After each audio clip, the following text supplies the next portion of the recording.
there it is, everybody. It's the ding. It's the 3 o'clock ding. I'll let you know it's time for the show. And it is time for the show. It's heading back to the window with Scott and Scott. I am Scott Steen, lead handicapper at winnersandwiners.com. And I'm currently off the screen, but I'm Scott Reichel, senior handicapper over at winnersandwiners.com. Oh, let's see what Reichel looks like. There he is. Hey, Woody. What's up? What's going on? How's it going with you? It's good to be here, of course, on a terrific Tuesday. Scott, I'm an old guy. I have to ask you how the weather is. How's the weather up there at Long Island? It's cold. Is it really? I can say that it's not exactly fall anymore. It's starting to feel like winter to me. Maybe just because I'm spoiled with at least hoping for warm weather. But you have to wear a jacket. You can see your breath outside now. It's disgusting. We've got one more beautiful day. It is currently about 72 degrees here. We're going to, as soon as we get done here, going to go mess around and maybe go to the park, have a little dinner outside, probably last time for al fresco dining of the season. And and then it gets cold tomorrow, and that's probably going to be winter. So how'd you end up doing yesterday, bud? I know you and I had a late live play in the UCLA game where which I messaged you about at halftime. Yep, you were watching the game and had a great stat that looked good for some serious regression in the second half. What was it? What was your stat? What did you throw me? So Long Beach State, I posted it on Twitter. Long Beach State shot 80% from the floor in the first half and about 66.7% from three in the first half. They trailed by 3 at halftime. How is that even possible? You can shoot that well and trail at the half, but I took UCLA second half minus 13.5. At the end of the day, you were looking at a 26.5 point favorite with an adjusted line of 16.5. Right. And you knew that Long Beach State maybe is a decent shooting team. Shooting 80% for a full game is impossible. So yeah, they regressed. UCLA scored 52 in the second half and ended up covering. It's a beautiful thing. Brandon Kubas is stuck in LA traffic. Glad he has something to listen to. He also had the UCLA second half last night. So good that you got to cash that. Bad that you're stuck in traffic, Scott. LA traffic. I think it's the worst in the country. I've been in traffic literally everywhere. Atlanta, Chicago, New York. San Francisco. Important question, by the way. Does it still count as traffic if the LA cars never move?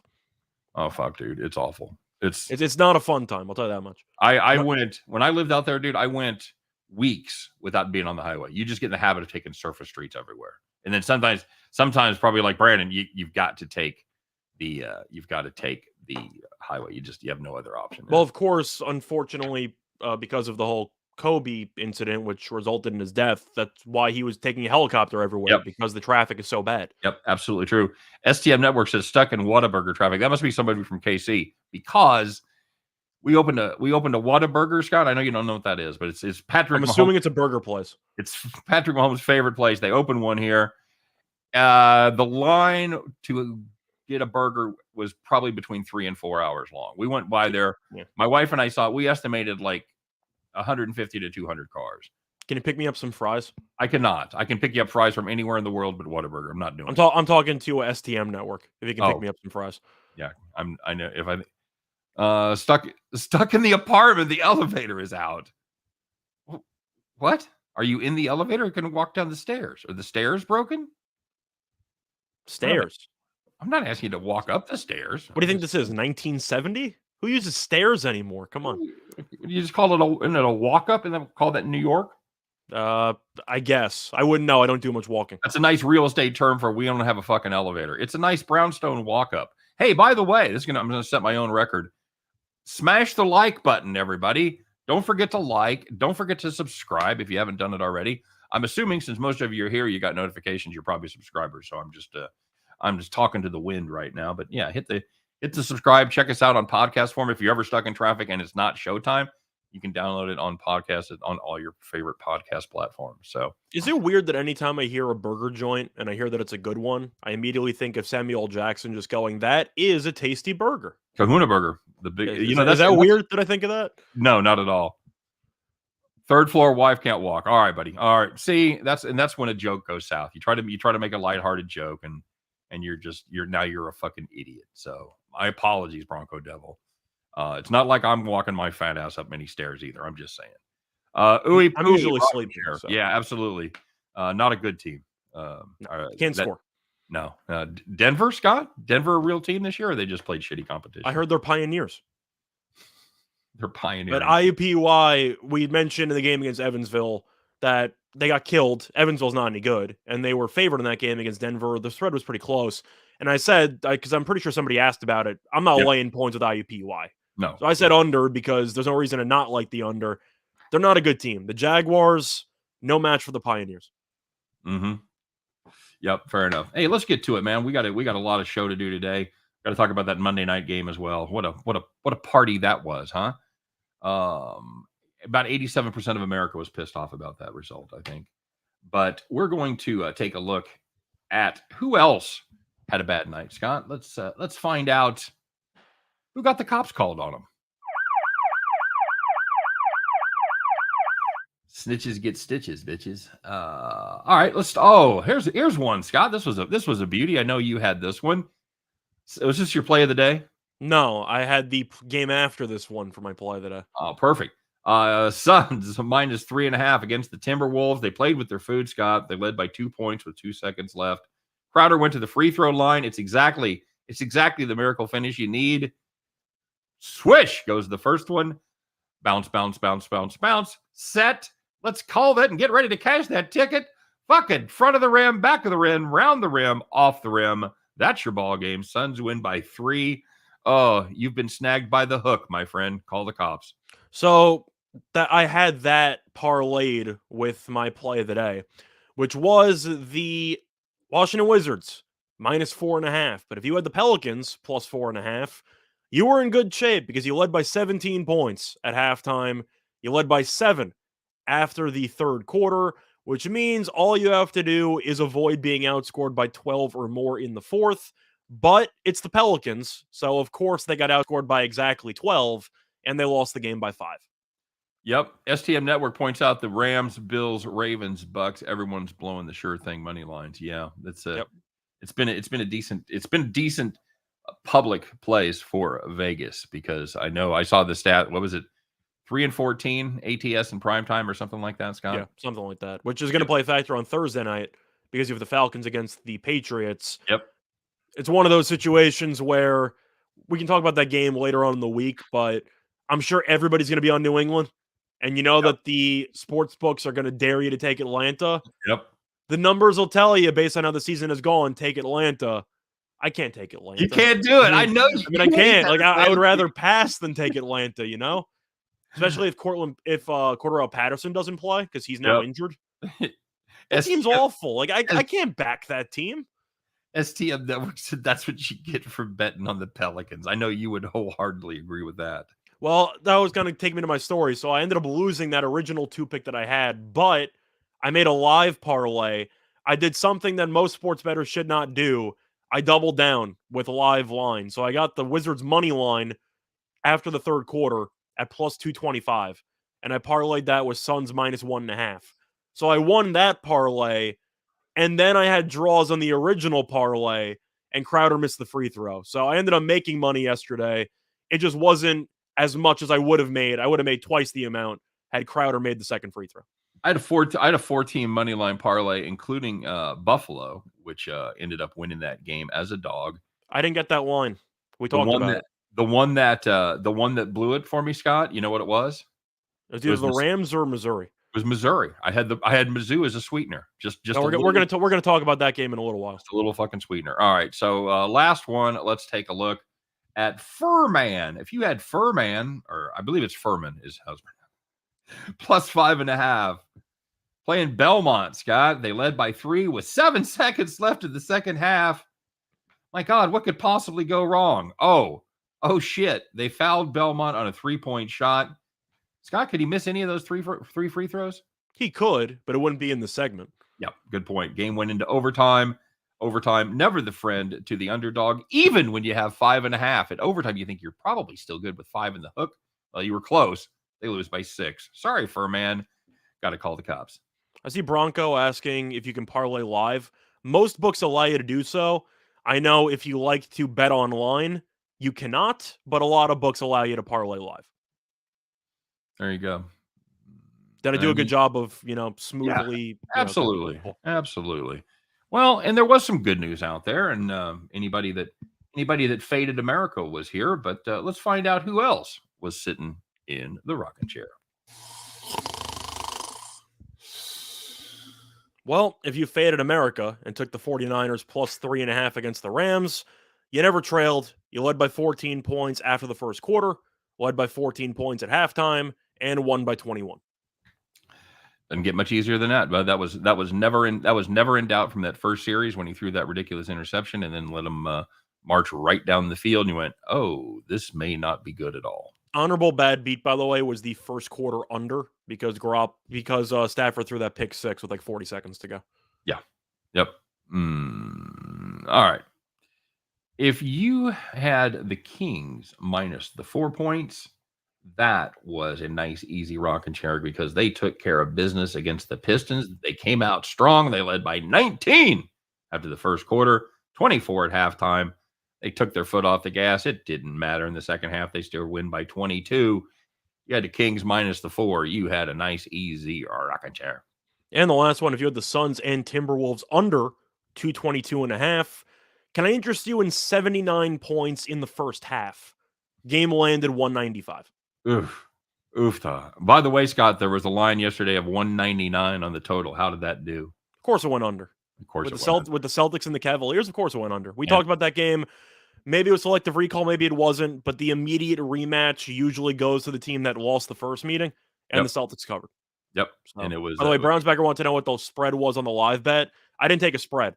I took the money line on the Wizards live when they were down 7 after 3 quarters, and I got that at plus 225. There you go. All right. Well, this one hits a little close to home for a couple of reasons, Scott. Let's find out. It's just not a lot of anger. But I'm sorry for including this, but I kind of had to, I was going to put it there too. So I'm not mad. I'm just disappointed. Okay. So not a lot of people know this, but there is a school in Kansas City that is a D1 basketball school, the University of Missouri, Kansas City, now just called Kansas City, I guess. They are the Kangaroos. They're not good, Scott. We've talked about them before. They've bounced around from various conference to various conference, and they have never, I think they've one time they have made the conference finals. They have never been to the big dance ever as a D1 school. And Missouri hosted them last night down in Columbia as a kind of a tune-up, like to bring in those smaller schools so they can beat the shit out of them and get their rotation. I believe they were a tournament team last year, correct? That is correct. And Mizzou, 11.5 point favorites because they got some pieces they need to put together, but still should have been a nice, easy win. This is a UMKC team that was up 11 at halftime and ended up taking a 21-point lead until Mizzou cut it late to 14. But the UMKC Kangaroos beat their first Power 5 school, or whatever we would call those, since 2015 when they beat Mississippi State. So congratulations to the Roos, and congratulations to all my fellow Mizzou alumni who now get to sit through another debacle as far as the coaching situation goes, as Quanzo Martin apparently is not the answer. So I guess what you can say is that if you had Missouri on the game, it turned out to be a ruse. Oof. Can I say that? I thought that was pretty smooth. You can. You maybe should have checked before, but that's going to be my best pun of the day. It's all going to go downhill from there. Yeah. Bet the farm has to be the ooey pooey under. Team shoots from the bus. We're definitely going to keep them in mind. Evansville too. There's a couple of teams you can tell really early on cannot score, and the totals usually take a little while to actually adjust. Yep. We talked about this one quite a bit, and it went exactly the way we thought it would. Let's find out why in the hell the odds makers were drunk. And it's not the San Francisco game. Surprise.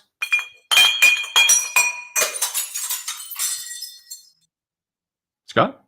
So for this one, we're going to be looking at the Citadel and our favorite team, Presbyterian.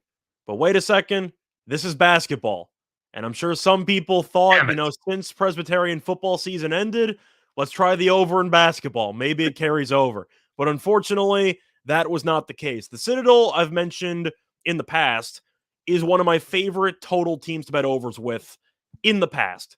This year, no. They don't play as up-tempo as they used to. It's Or not the last year, same. by the way, they were 7 Yeah. they were 7-14 overs versus unders last year. The ship has sailed. So if Absolutely. you're blindly taking Citadel over, stop doing it. But anyway, the total in that game between the Citadel and Presbyterian was 150.5. You were well short of that total, but the game went into double overtime. So you had an extra 10 minutes. They don't call it undertime to get over. They don't call it undertime. And yet after double overtime, the game still landed 144. So the game went 6.5 points under after double overtime.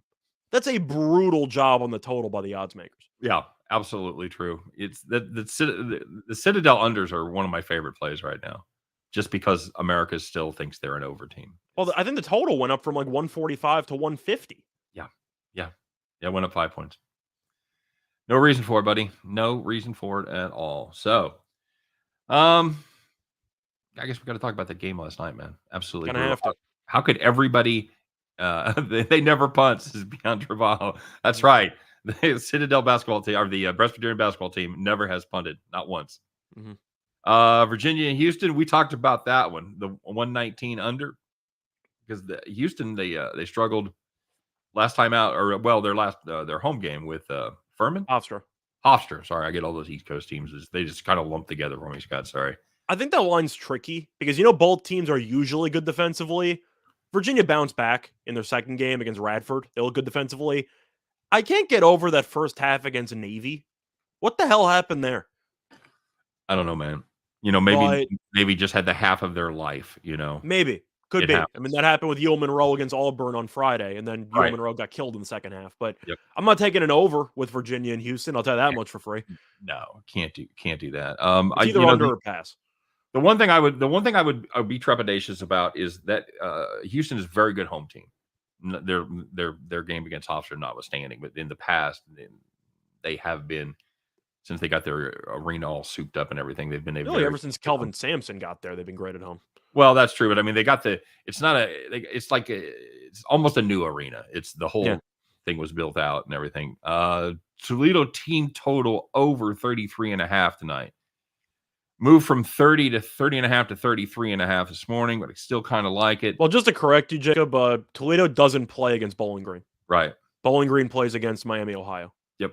So if you like Toledo against Ohio, their defense isn't very good either. Toledo's a team that both of us despise, but you actually won with them last week against Bowling Green. I did. I took team total over.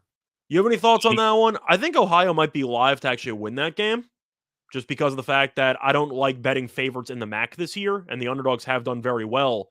But Toledo's offense looked really good last week, and maybe they figured something out. If I'm picking Ohio to win the game, I like the over because I really don't see many stops. You? No, I think you're getting a pretty good price on that. Yeah, it really just depends on if you believe this Toledo team. Which Toledo team is it? Is it the team that lost at home to Colorado State? Or is it the team that we saw last week against, obviously, a not very good Bowling Green defense, but they did put up 49 against Eastern Michigan the week before as well. So are they back, Scott? They were able to run the ball and throw the ball last week. The week before that, it was pretty much done via the pass. So, well, for the record, I am not a big fan of Finn at quarterback. I don't think he's very good. He has gotten better as the season has progressed, but that's been the issue that they've had all year.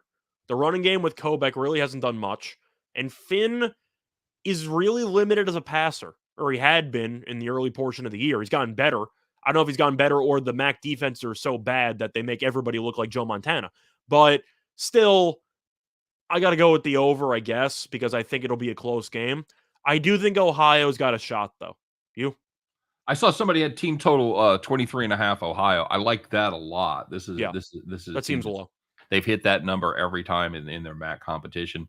You're also at home, so you get the crowd element to it. Yeah, correct. Toledo defense really, I'd say middle of the road. They're not horrible, but they're certainly a team that's capable of giving up some yards, especially via the pass. So yeah, I like team total over there for Ohio as well. Yeah, this is still, it's like Frank Solich was still there. They're still a run first team, but they do have the capability of throwing a little bit. So Western Michigan, Eastern Michigan, 33.5 first half. I'm very torn on that game. There has been movement towards the under, a pretty decent amount. There has been a line move on that. But Western Michigan gave up 40 last week to Akron. They won the game. Eastern Michigan's been playing pretty well offensively. Both defenses aren't very good. The issue that I have when it comes to taking overs with Western Michigan is the pace, because it's non-existent. They will try to drain clock, run the ball, and eat it, and then try to eventually score after taking 5-6 minutes off the clock. But do I really want to take an under between? Like, no, like the defenses are awful, Yeah, and I think this Eastern Michigan team has figured it out. They are a team that likes to throw the ball, Scott, and they're playing on the gray field. How are they supposed to lose? It's if anybody ever wants to know what black and white TV used to look like, yeah, that's it. That's the Eastern Michigan field. Yeah. Yep. I don't hate that. 33.5. You're. Well, do you think it's going to be a high scoring game or a low scoring game? Because based on the line movement, you have seen a fair share of money coming in on the under. As far as I don't see anything that makes me like the under at all. I agree. I checked the weather in. It's fine. It's fine. It's gonna be clear. It's gonna be clear and cold. Not much wind. Michigan, 40s, 50s, whatever. Yeah. But there's no elemental reason. There's no reason. That should lead to the under here. So yeah. And as for the Eastern Michigan team total, I kind of have to like the over, just because of the fact that I'll repeat it again. Western Michigan gave up 40 last week to Akron. Yeah. I got to be tempted to take an over 29.5 for a home team. Yep. Absolutely true. And, they gave up 42 the week before that to Central Michigan. They gave up 34 the week before that to Toledo. So Western Michigan, and they're, as far as a team that's overvalued, as far as the markets go, they have been extremely overvalued lately. Yeah. I mean, people rate them because they beat Pittsburgh earlier in the year. Correct. They gave up what felt like 90 points. They just scored 91 points in that game. 41, I think. And won. But defensively, they're a mess. So I definitely think there's value on Eastern Michigan's. I think they win the game straight up tonight. Absolutely. Yeah. Absolutely. What's up with the Rams, Scott? What's up with Matt Stafford? Well, we talked about this before the game, and I mentioned, I was kind of half joking, but I had to bring it up. Stafford primetime, or primetime Stafford, where right Stafford. It's either Matt Cousins, Matt Dalton. You can kind of come up with any name you want, but the point is, Bronco, by the way, it is an uglier field than Boise State. Go ahead, Scott. I agree with that too. I still think Eastern Washington's red field takes the cake as the best field in all of football. Hurts my eyes. It's definitely a view and a half. But anyway, Stafford in his career has been awful against teams above 500. Now, the 49ers are not one of those teams, but the point is that against good competition, Stafford has been known to come up relatively short in his career. Now, you can either blame that on him or blame it on the Lions for essentially ruining his entire career or wasting it. But Stafford has had back-to-back games against the Titans and a projected division winner in San Francisco, where he had a chance to really showcase why the Rams traded for him, and he didn't do anything. So I guess my question for you is Stafford A guy who can actually lead this team to a championship? B, is he overrated or not? Or C, did the Niners just own them because Shanahan's done really well against McVay in the past? I'm going to go with a little bit from column B and a little bit from column C. When we did our NFL preview show, I was not completely sold on Stafford being the answer in Los Angeles. I didn't know. While, obviously an upgrade from Goff, I didn't think he was the head and shoulders upgrade that everybody else did. I don't know if I can take a victory lap on that yet after one bad game. He had been very good up until that point. So, but he certainly looked terrible last night. Just absolutely dreadful, Scott. There's very little good you can say about his performance, especially early. I'm trying to figure out what exactly the pros are for Stafford's game when it comes to viewing him as a potentially, I'd say a potentially elite quarterback, because his name was in the MVP race for about 5 weeks or so. Yeah, he's got a great arm strength. He's got one of the best arms of all time. I still think Mahomes is better. He's got good names in there. He's got good stuff. Yeah, he's got good stuff. He's got a cannon. The issue is his footwork on numerous occasions is awful because he relies so much on the arm strength, and his read progressions are terrible. Is that a fair way Yeah. to sum up his entire career? Yeah, I'm not sure they're terrible, or if he's just used to having no time at all to throw. But if you actually want to see why Stafford is so wild with some of those throws, check the footwork in the pocket. Because Yeah, you see sometimes he'll throw a sidearm pass, he'll try to launch one. The platform he throws for, now some people can get away with it. Rodgers, for example, is an all-time bad platform guy where he can just make any throw he wants. Mahomes is another guy. But Stafford's mechanics on some of these throws are so rushed that he has no accuracy on some deep passes whatsoever. yep, agreed. Got any thoughts on Georgia State catching 7 from Richmond? Georgia State off to a hell of a start, but hasn't really played anybody yet. They did beat Northeastern by 19 as a 6.5 point chalk. Georgia State's always a threat. Georgia State's always a threat to be an underrated team. Northeastern's a team that usually is a little bit of a sneaky team that always seems to do well in its conference tournament. So I do respect Northeastern, and I do think that winning that game by 19 is pretty good. One issue that I do have with Georgia State potentially is the fact that it is going to be the first road game of the year. And of course, when you travel on the road for the first time, it could be a little bit dicey. But Richmond, they're laying 7. I mean, they beat NC Central by 10, which, I mean, technically that's covering 7, but I mean, we'll agree Georgia State's light years ahead of. They were 26. They were 26-point chalk. So. That's what I'm saying. So that's not exactly a good performance. No, that's not a good performance. And they lost to Utah State. I know Utah State's good. Kata's not there anymore. The team's not nearly as good as it was last year. So I agree. They were 6.5 point favorite in that game as well. So that seems like too many points. I think you make an argument maybe for the money line for Georgia State if you think they don't struggle on the highway for the first time this season. That spread does seem extremely high. They've missed the cover by 17.5 points and 16 points.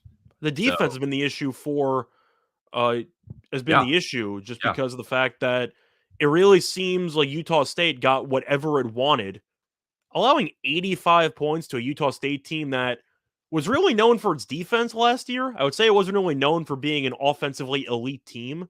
Yep. That means they got some serious underlying issues. Yeah, and remember, Georgia State gets up and down the court. Yeah, they run. They've averaged 96 shots per game, and that is a ton right there. So they shoot well. They don't shoot like fantastic. They shoot 49% from 2 and 37.5% from downtown. So, while they're good numbers, they're not outstanding numbers that would indicate those scores. It's because of the pace and the number of shots they take. I think that what's going to decide the game is going to be, of course, Richmond's 3-point shooting, because they are a very solid 3-point shooting team whenever they can actually make their shots. But they also got to do a good job of maintaining Golden, who is by far the best big man for Richmond. It's not even close. But I do think if they can limit Golden a little bit while also keeping an eye on Gilliard and Sherrod, I do think they'll look good. Richmond's favored by this much because they brought a lot of guys back from last year's team that was projected to be a potential A-10 sleeper team. They ended up getting injured at the end of the year. They fell apart. So people still, I guess, like this Richmond team because of their expectations the year prior and the guys that got back. Expectations are fine if you can potentially live up to it. They haven't lived up to it in about a year or so. Yeah. So I'll take the points. With you. Bien Trabajo says he was seeing ghosts last night. I mentioned he was talking about Stafford. Yeah, I was seeing ghosts too. I was seeing the ghost of Sam Darnold. He had 2 interceptions. It looked like it could have been 5. You had the butt one-handed interception, which got called back on the pass interference. Stafford made a bunch of brutal throws the entire night. Yeah. I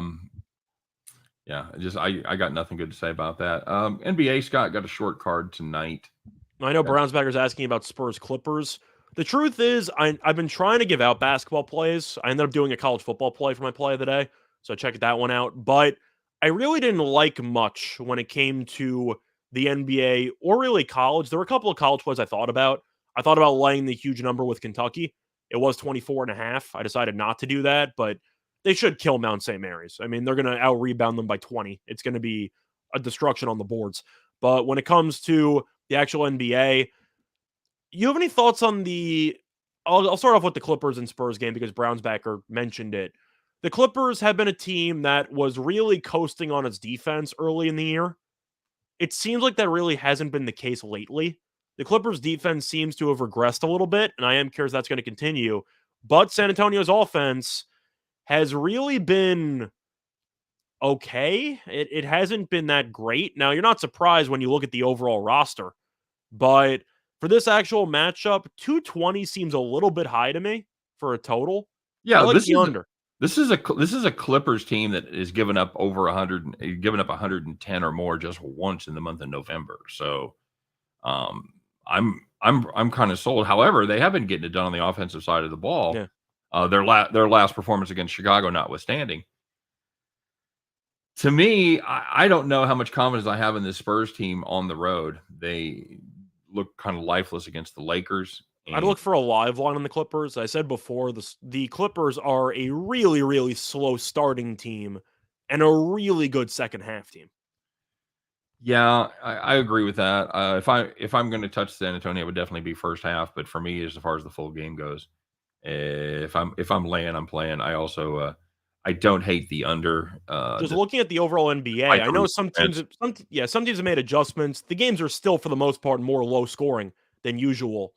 220 with a Spurs team that really doesn't have many guys who can really contribute offensively. They got some. I think Keldon Johnson underrated. DeJounte Murray's clearly the best player on the team. But I do think the Clippers defensively are still a top 5, top 10 unit in terms of efficiency. I think the Spurs will struggle to get more than 105 in this game. I like the under. STM Network talks about the Islanders might be tired from the road, but the Panthers have looked like a different team since they fired their coach. You agree with that? Yeah. Well, Quenneville ended up stepping down because of the Blackhawks scandal, and they have definitely struggled since. The Islanders have been a team that, shocker, cannot score because that's been their issue for several years. I'd look at the under. I know that Scott was talking before the show that he's heard about some correlated parlays involving the Islanders and the under with the Panthers and the over.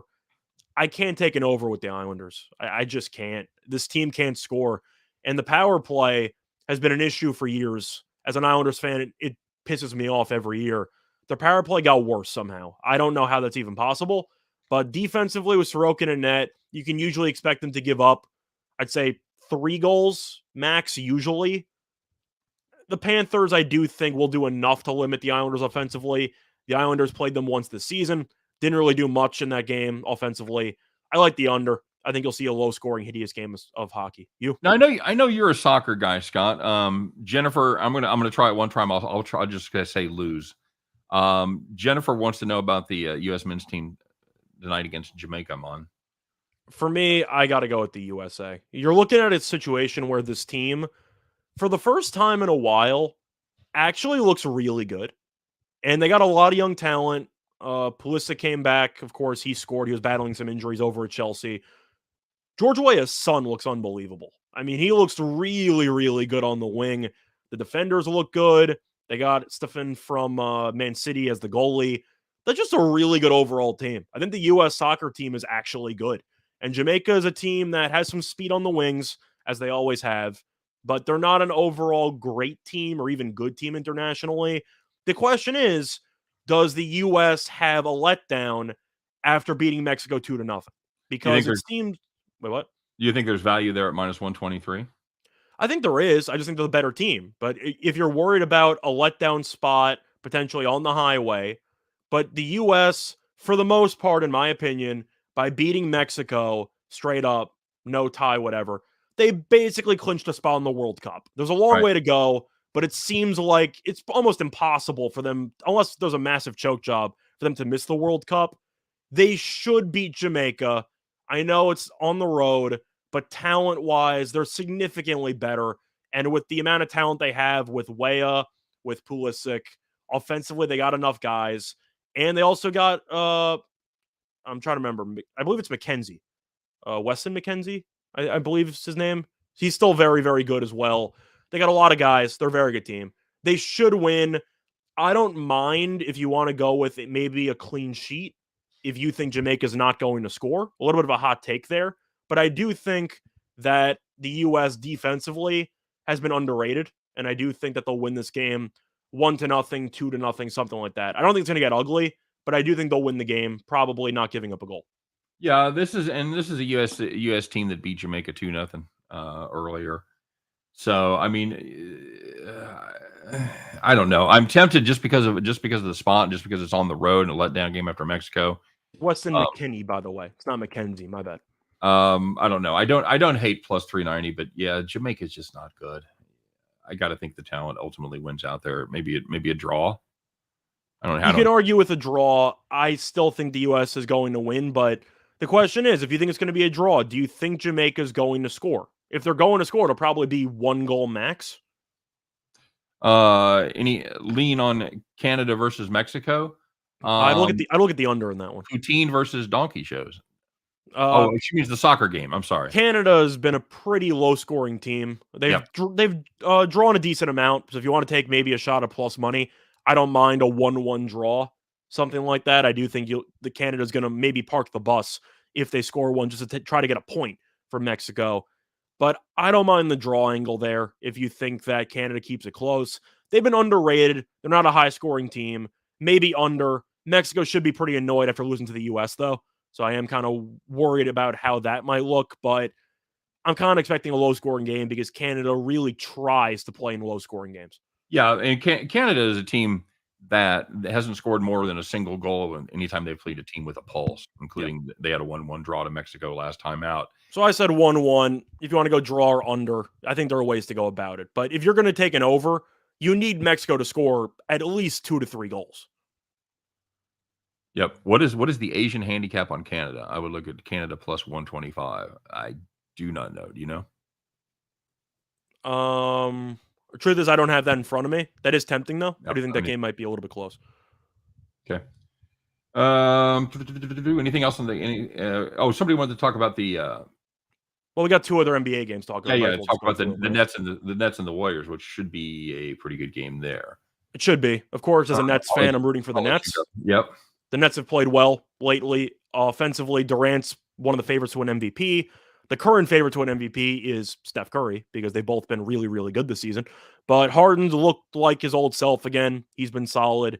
But with that being said, my bold call of the night, I'm taking the under in the Warriors and Nets game. The Warriors defensively have been magnificent. There's only no other way to put it. Defensively, they have been unbelievable.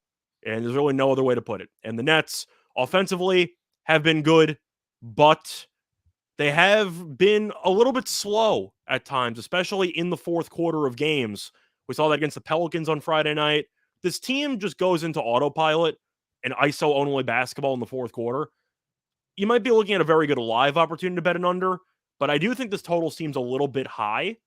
I think this game's going to be a little bit more low scoring because of just the intensity that you're going to expect in the second half between these teams on the defensive end.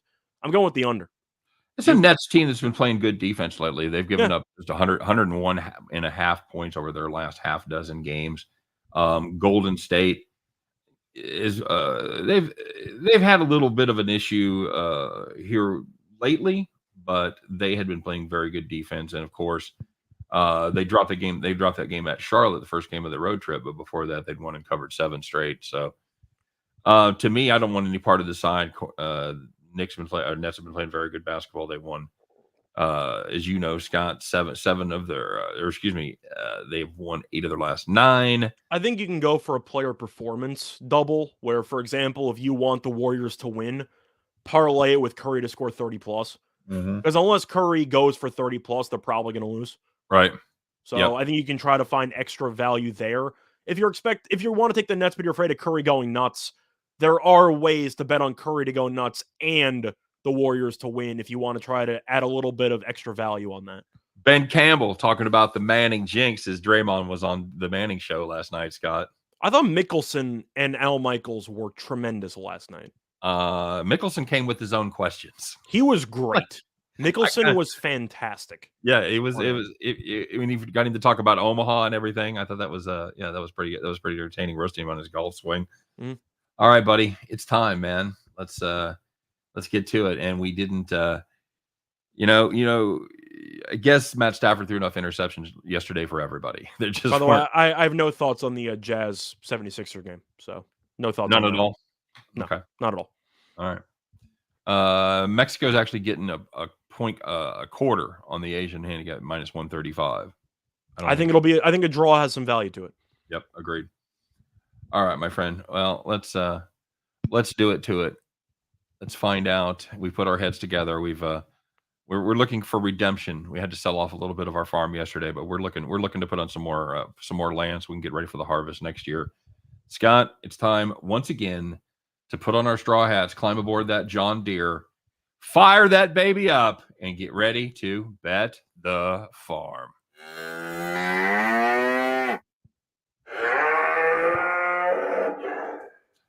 I revealed too early. It's fine. All right. So, taking a look in the college. It is me, right? Yeah. That was okay. That was your pick yesterday. We trade off, by the way, who reads them.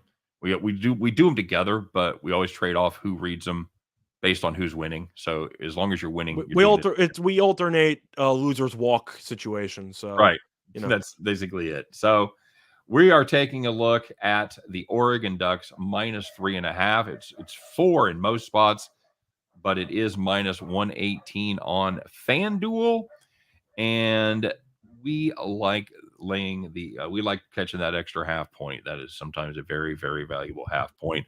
Oregon ranked number 12 in the country. BYU currently unranked. And Oregon, everybody on the team gets into the action. Scott, very egalitarian offense. They have 5 players that average at least 10 points per game.